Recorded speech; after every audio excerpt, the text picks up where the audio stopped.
আপনারা একাদশী পালন করুন। যে যেখানে দাঁড়িয়ে আছেন, যেখানে বসে আছেন, যারা একাদশী করে তারা খুব ভালো, যারা করেন না তাদের কাছে প্রদীপ পালের নিবেদন রইল। ইউটিউবের মাধ্যমে আপনারা কীর্তন শুনছেন, বহু মানুষ একাদশী ধরে নিয়েছে, বহু মানুষ একাদশী করছে, বহু বাচ্চা করছে। বাচ্চা তার মাকে বলছে একাদশী করব, কিন্তু লক্ষ্য করুন এখনকার মায়েরা বাচ্চাদেরকে একাদশী করতে দেয় না।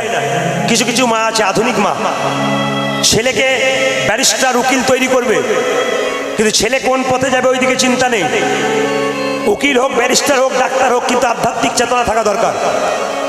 স্কুলে যে আপনি পড়তে পাঠাচ্ছেন, ওই স্কুলে তো টাকা রোজগার করার মেশিন তৈরি হচ্ছে, কিন্তু আসল স্কুলটা কোথায় বলুন তো? এইখানে আপনার বাড়িতে এই সময়টাতে ছেলেকে একটু নিয়ে আসবেন, সুযোগ সময় পান তো, যেখানে কীর্তন হয় বাচ্চাকে নিয়ে বসতে হয়।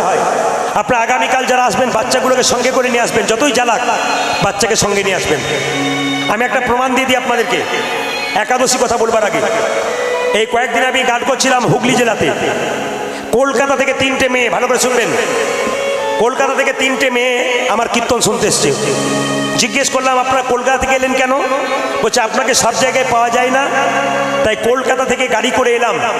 3টে মেয়ে 3টে গোপালকে কোলে করে এনেছে। তো জিজ্ঞেস করলাম এই গোপালগুলো কি করেন? বলে বাবা সেবা করি। বাহ বাহ, কীর্তন শুনতে বসছে হাজার হাজার মেয়েরা, ওই 3টি মেয়ে আসরে স্টেজের মধ্যে 3টে গোপালকে বসিয়ে কীর্তন শুনছে। কীর্তন যখন শেষ হয়ে গেল মা, ওই 3জন মেয়ে নতুন শাড়ি পরে ধুলোতে গড়াগড়ি দিচ্ছে। সবাই কীর্তন শুনে চলে যাচ্ছে, কিন্তু 3টে মেয়ে ধুলায় গড়াগড়ি দিচ্ছে। আমার কাছে শেষে প্রণাম করতে এলো। আমি জিজ্ঞেস করলাম ধুলোতে গড়াগড়ি দিচ্ছ, তোমার কাপড়টা ময়লা হয়ে গেল না? একটি মেয়ে বলে উঠল আপনার কীর্তনেই তো শুনেছি স্বামীর যদি 4টে কাপড়ের দোকান থাকে, শ্মশানের চিতাতে যখন শুইয়ে দেবে একটা কাপড়ও সঙ্গে দেবে না। যদি একটা কাপড় সঙ্গে না দেয় তবে শাড়ি দেখে কি লাভ আছে? বাহ, জিজ্ঞেস করলাম তুমি কি করো? যারা সাধারণ মেয়ে আছেন, মায়েরা আছেন, দাদারা আছেন, চমকে যাবেন।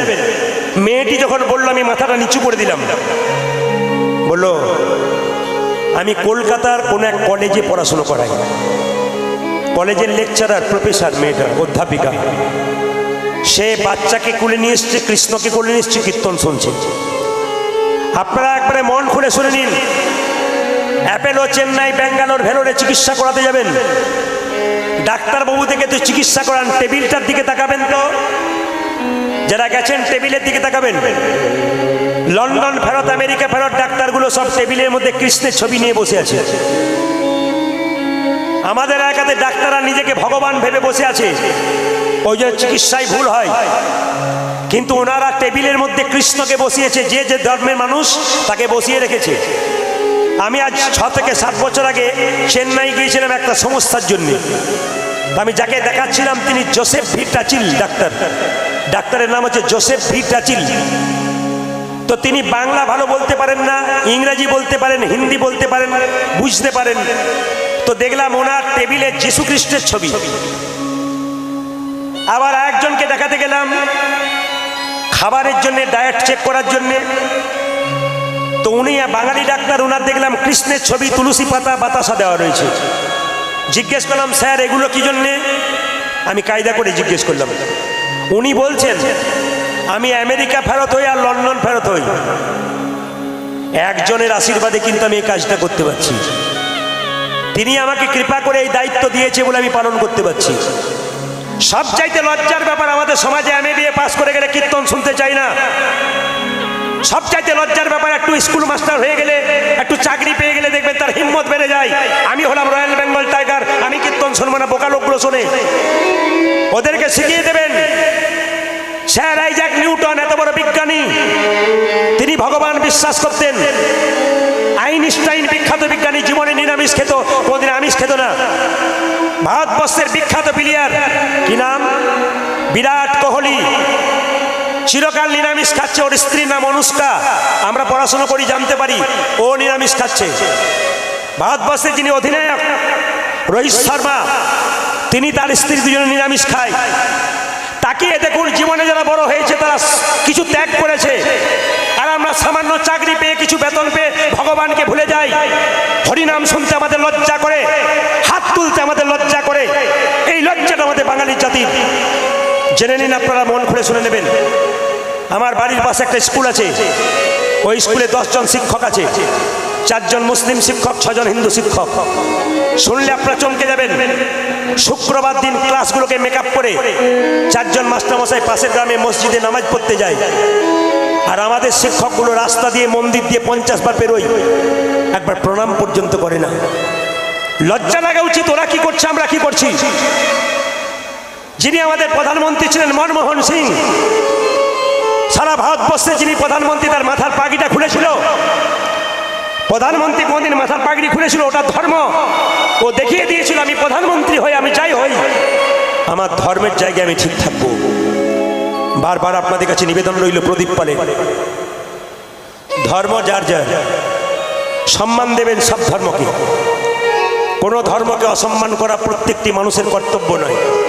প্রত্যেকটি ধর্মকে সম্মান করুন, সব ধর্মের মানুষকে ভালোবাসতে শিখুন, কিন্তু নিজের ধর্ম জলাঞ্জলি কেউ দেবেন না, নিজের ধর্মের মানুষকে অপমান করবেন না। এটা বারবার আপনাদের কাছে নিবেদন রইল। তো মেয়েটি কি করেছে? বলছে আমি প্রফেসর। একটি মেয়েকে জিজ্ঞেস করলাম তুমি কি করো? আগে আমার স্বামী দাঁতের ডাক্তার, তো আমিও দাঁতের ডাক্তার। বাহ, জীবন ধন্য করেছে তোমরা। একটা মেয়েকে বললাম তুমি কি করো? দাদা আমি বিউটি পার্লারে কাজ করি। আমি বললাম আমিও তো করি। প্রদীপ বাবু আপনি করেন? বলে হ্যাঁ করি। তুমি তো বিউটি পার্লারে কাজ করে লোকের বাইরেটা ভালো করো, আর আমি বিউটি পার্লারে কাজ করে ভক্তের হৃদয়ে অন্ধকার দূর করে ভেতরটাকে ভালো করার চেষ্টা করে থাকি। এই জন্য এই বিউটি পার্লারে আসতে হবে মা, যেখানে নিজের ভালো ভেতর ভালো করা যায়। একাদশী করুন, 12 মাসে 24টা একাদশী। এই 24টা একাদশী 15 দিন পর পর হয়।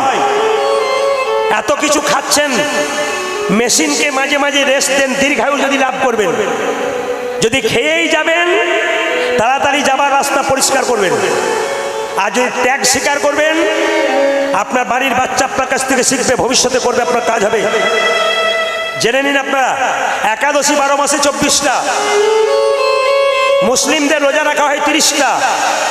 ভোর 4টের সময় থেকে সন্ধ্যে 6টা পর্যন্ত থুতু গেলে না। আমাদের তো তাও নিয়ম নাই। উত্তম একাদশী যদি কেউ নির্জলা করতে পারেন, আমাদের শাস্ত্রে আবার বিধান দিয়ে দিল, যদি কেউ নির্জলা না করতে পারেন, শরীরে প্রবলেম থাকে, তবে সে কোন একাদশী করবে? মধ্যম একাদশী। কি করবেন মা? সারাদিন জল খাবেন, ফল খাবেন, দুধ খাবেন। আর একটা একাদশী, ফল খাবেন, দুধ খাবেন, জল খাবেন, সবজি খাবারও নিয়ম দিয়ে দিয়েছে।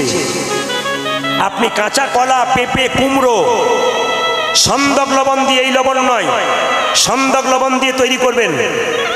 এবার শুনে নিন, সন্দক লবণ দিয়ে তৈরি হলো, আপনি সরিষার তেল ব্যবহার করতে পারবেন না, সরিষার তেল মাখতে পারবেন না। ঘি দিয়ে রান্না করলে ভালো হয়, সহ্য না হলে সাদা তেল দিয়ে রান্না করবেন। একাদশীর আগের দিনে ব্রাশ করে নিতে হয়। একাদশী সকালবেলায় ব্রাশ করতে নেই, একাদশীর আগের দিনে ব্রাশ করবেন। কেন না? একাদশীর আগের দিনে ব্রাশ করতে হয় এই জন্যে যে পেস্টের মধ্যে লবণ থাকে।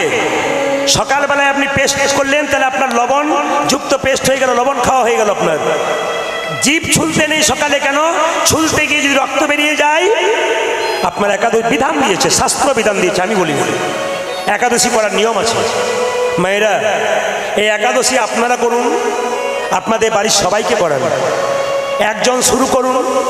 যদি একাদশীর দিনে কেউ একাদশী করতে নাও পারেন, শুরুটা এইভাবে করুন।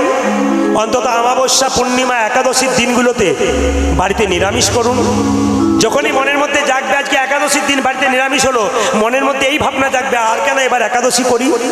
একাদশী করুন। আপনাদের মালদা জেলাতে একবার আমি একাদশীর দিনে পড়ে গেছি। এক বাড়িতে বাসা, উনি বললেন প্রদীপবাবু একাদশী সবাই করেছে বলে আমিও তো করছি। বেশ ঠিক আছে, এক কাজ করুন, আপনাকে সেবা দিই। কি দিয়েছে শুনুন।